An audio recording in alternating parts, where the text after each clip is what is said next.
Hello everyone, in today's video I'll show you on how you can increase the raft size in Orcaslicer. So basically you just want to head over to your project, and from here we then have the global settings for our plate.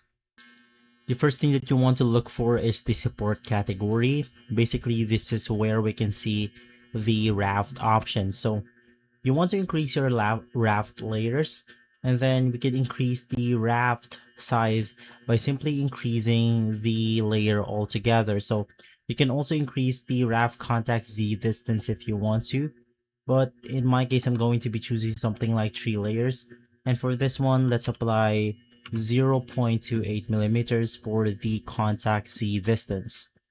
And so if I click on the slice plate option, it should go ahead and prompt me with this raft size right here.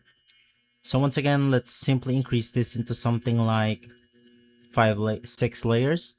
Click on the slice plate once more, and basically we will then increase the size altogether.